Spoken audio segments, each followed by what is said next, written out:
السلام علیکم ورحمۃ اللہ وبرکاتہ۔ دوستو، شادی کا سیزن پھر آ چکا ہے۔ رمضان کا بابرکت مہینہ پورا ہوا اور شادیوں کے سیزن ہیں۔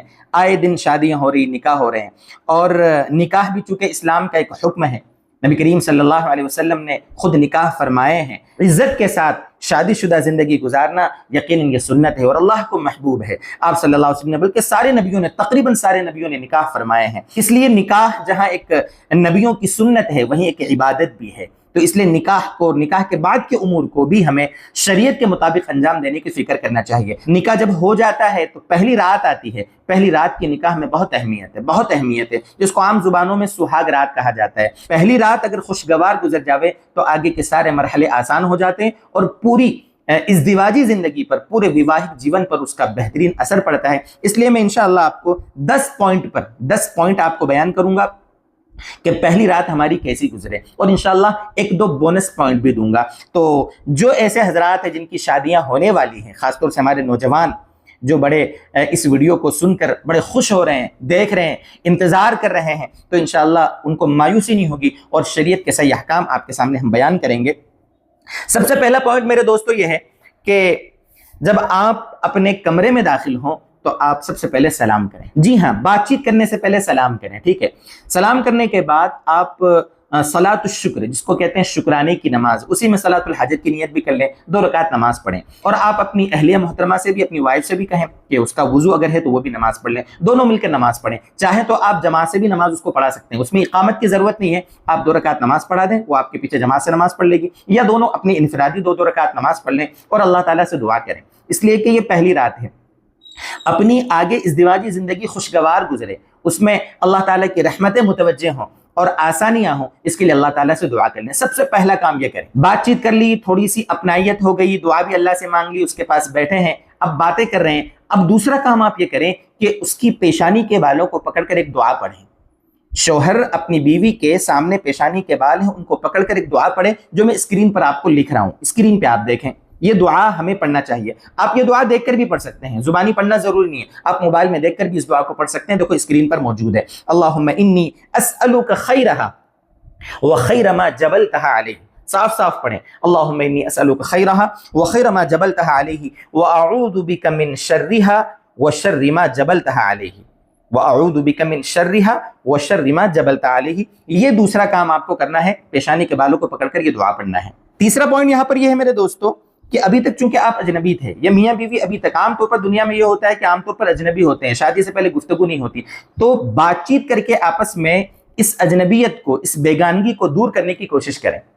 ہم بستری میں جلد بازی نہ کریں، اس کو مانوس کریں، اپنے آپ کو اس سے مانوس کریں، اس کو اپنے سے مانوس کریں، انسیت اور محبت پیدا کریں، تحفے تحائف کا لین دین ہو، گفتگو ہو، بات چیت ہو۔ یہ تیسرا پوائنٹ ہے، ہم بستری میں جلد بازی کرنے کی ضرورت نہیں ہے۔ یہ ہوئے 3 کام۔ چوتھا پوائنٹ یہاں پر میں یہ عرض کر رہا ہوں کہ آپ جب ہم بستری کی تیاری کر رہے ہیں تو اس سے پہلے آپ دعا پڑھ لیں۔ جو بھی شادی شدہ جوڑے ہیں ان سب کے لیے یہ حکم ہے کہ وہ کیا کریں؟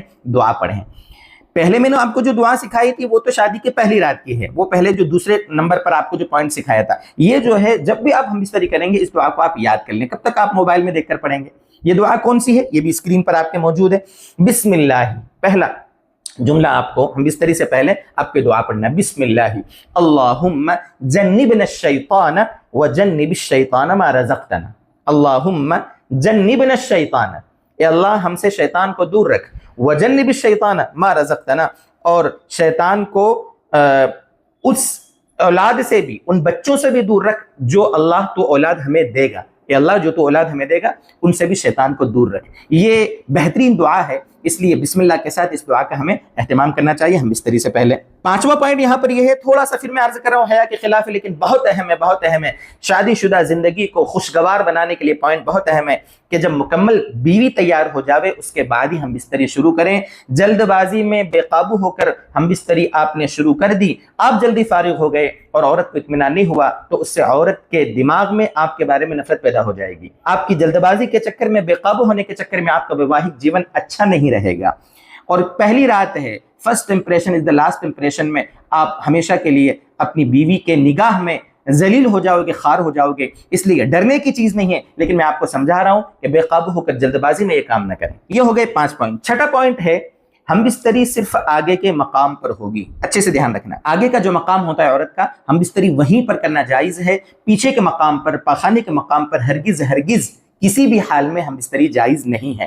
ہاں, آگے کے مقام پر چاہے جس طریقے سے ہو وہ جائز ہے. شریعت میں باقاعدہ قرآن حدیث کی روشنی میں اس کو سمجھایا گیا ہے, تو آپ اس پر بھی عمل کر سکتے ہیں. یہ ہوا چھٹا پوائنٹ. ساتواں پوائنٹ یہاں پر یہ کہ کبھی کبھی ایسا ہوتا ہے کہ جب عورت کا نکاح ہوتا ہے اس وقت عورت ناپاک ہوتی ہے, وہ حیض کے حالت میں ہوتی ہے, اور حیض کے حالت میں آپ جانتے ہیں نکاح ہو جاتا ہے, اس میں کوئی شبہ نہیں, بلکہ دوسرے دن باقاعدہ ولیمہ بھی ہو جاتا ہے, کوئی مسئلہ نہیں. ولیمہ کرنے کے لیے کوئی میاں بیوی کا ہم بستری کرنا ضروری نہیں ہے. یہاں پر یہ مسئلہ بھی میں کلیئر کر دوں کہ اگر کسی وجہ سے پہلی رات میں ہم بستری نہیں ہو سکی تو آپ یہ نہ سمجھیں کہ ہمارا ولیمہ صحیح ہوا کہ نہیں ہوا, کوئی مسئلہ نہیں. کبھی کبھی عورت ڈری ہوتی ہے, مرد ڈرا ہوا ہوتا ہے, اس کو ایک طریقے سے گھبراہٹ ہوتی ہے, تو کبھی کبھی پہلی رات کام نہیں ہو پاتا ہے, کوئی مسئلہ نہیں ہے, کوئی حرج نہیں ہے. ایک رات, 2 رات, 3 رات کے بعد جب پوری طرح انسیت ہو جاوے گی, گھبراہٹ دور ہو جاوے گی, تو خود بخود آٹومیٹیکلی اللہ تبارک و تعالی ہمت پیدا کر دے گا, اس لیے گھبرانے کی ضرورت نہیں ہے. تو اگر پہلی دوسری رات یا تو ویسے ہی پاک تھی پھر بھی گھبراہٹ کی وجہ سے نہیں ہو سکی ہم بستری, یا ناپاکی کی وجہ سے ہم بستری نہیں ہوئی, دونوں حالتوں میں آپ دوسرے دن بہترین ولیمہ کریں, کوئی مسئلہ نہیں ہے. ولیمے کی سنت ادا کرنے کے لیے ہم بستری ضروری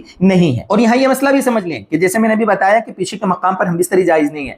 کبھی کبھی بہت سے لوگ سوچتے ہیں کہ آگے کے مقام پر ناپاکی ہے, چلو پیچھے کے مقام پر ہم بستری کر لیں, تو کیا پیچھے کے مقام پہ ناپاکی نہیں ہوتی؟ یہی تو علت ہے شریعت میں کہ آگے کے مقام پر اگر حیض آ رہا ہے, ناپاکی ہے, تو ہم بستری جائز نہیں ہے. اسی لیے تو پیچھے کے مقام پر بھی ہم بستری جائز نہیں, اس لیے کہ وہاں بھی تو ناپاکی ہے. لیکن اگر کسی نے پیچھے کے مقام پر ہم بستری کر لی تو یہ نہیں کہ اس کا نکاح ٹوٹ جاوے گا, نکاح رہے گا, لیکن یہ بڑا گناہ ہے. اللہ سے سچی پکی توبہ کرے. اس طرح اگر کسی نے حیض کی حالت میں اپنی بیوی سے ہم بستری کر لی تو وہاں پر بھی اللہ سے استغفار کرے, جائز نہیں ہے. اللہ سے استغفار کرے, معافی مانگے اور کچھ صدقہ کر دے تاکہ اللہ تعالیٰ اس گناہ کو پوری طریقے سے معاف فرما دے. 8واں پوائنٹ یہاں پر یہ ہے کہ ہم بستری کے وقت قبلے کی طرف منہ نہیں کرنا چاہیے. آپ کا جو بیڈ ہے, جب آپ بیڈ آپ لگا رہے ہو تو اس کا رخ قبلے کی طرف نہ ہو, اور اگر قبلے کی طرف اس کا رخ ہے تو آپ ہم بستری کرتے وقت اپنا رخ چینج کریں, اس لیے کہ آپ کا رخ قبلے کی طرف اگر ہے ہم بستری کے وقت تو یہ گناہ ہے, مکروہ تحریمی ہے, اس کا ہمیں دھیان رکھنا چاہیے. اسی 8ویں پوائنٹ میں یہ بھی سمجھ لیں کہ ہم بستری کرتے وقت پوری طریقے سے برہنہ ہونا یہ مناسب نہیں ہے. جائز ہے, میاں بیوی ہے, آپس میں ایک دوسرے کے سامنے برہنہ ہو سکتے ہیں, پورے کپڑے اتار سکتے ہیں, لیکن پورے کپڑے نہ اتارنا یہ شریعت میں پسندیدہ ہے, اس لیے ہمیں اس کا بھی لحاظ رکھنا چاہیے. یہ ہوا 8 پوائنٹ. اور 9واں پوائنٹ, جب ہم بستری ہو گئی ہے, مکمل اطمینان سے آپ فارغ ہو گئے, اس کے بعد آپ پیشاب کر لیں اور ناپاکی کے مقام کو دھو لیں.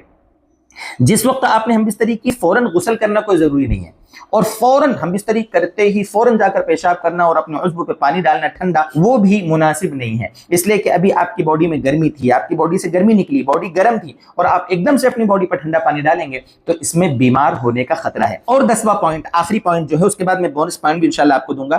وہ 10واں پوائنٹ یہ ہے کہ ہم بستری ہو جانے کے بعد آپ کم سے کم فارغ ہو گئے, پیشاب کر لیا, آپ نے عضو کو دھو لیا, وضو کر لیں, اور وضو کرنے کے بعد آرام کریں. فوراً غسل کرنا ضروری نہیں ہے, وضو کر لیں کم سے کم تاکہ ناپاکی تھوڑی کم ہو جاوے. ناپاکی کی حالت میں ہم رہیں اور نماز قضا کر دیں. عام طور پر فجر کی نماز جو ہم بستری کرنے والے ہوتے ہیں, جو جوڑے ہوتے ہیں, عام طور پر وہ نمازیں چھوڑ دیتے ہیں, ناپاکی کی وجہ سے نماز چھوڑ دیتے ہیں. 8 بجے 9 بجے نہا رہے اور اپنے دن کا آغاز گویا وہ ناپاکی کے ساتھ نماز چھوڑ کر بڑے گناہ کے ساتھ کر رہے ہیں, تو یہ بڑی غلطی ہے. اس سے اپنے آپ کو ہم بچانے کی خوب فکر کریں. یہ ہے 10واں پوائنٹ. اور آخری جو بونس پوائنٹ ہے وہ یہ میرے دوستو, یہ جو شادی آپ نے کی ہے اس میں نیت صحیح رکھیں. شادی کرنے کی نیت صرف شہوت پرستی نہ ہو کہ میں اپنی شہوت پوری کروں گا, نہیں. شادی کرنے کا مقصد اور اس میں نیت یہ کریں کہ بیوی کا میں حق ادا کروں گا, ناجائز چیزوں سے میں دور رکھوں گا اپنے آپ کو, میری نگاہوں کی, میری شرمگاہ کی میں حفاظت کروں گا, نیک اولاد کے حصول کی نیت ہو, اور بچے پیدا ہوں گے تو وہ دین کے داعی بنے. یہ بڑی سوچ ہو, بڑی نیت ہو. اگر یہ نیت ہوگی تو ہماری پوری نکاح کی زندگی, پورا ویواہک جیون ہمارا عبادت بنے گا. آخر میں دعا یہ ہے کہ اللہ تبارک و تعالی زندگی کے ہر شعبے میں ہمیں سنت اور شریعت پر عمل کرنے کی توفیق عطا فرمائے. والسلام علیکم ورحمۃ اللہ وبرکاتہ.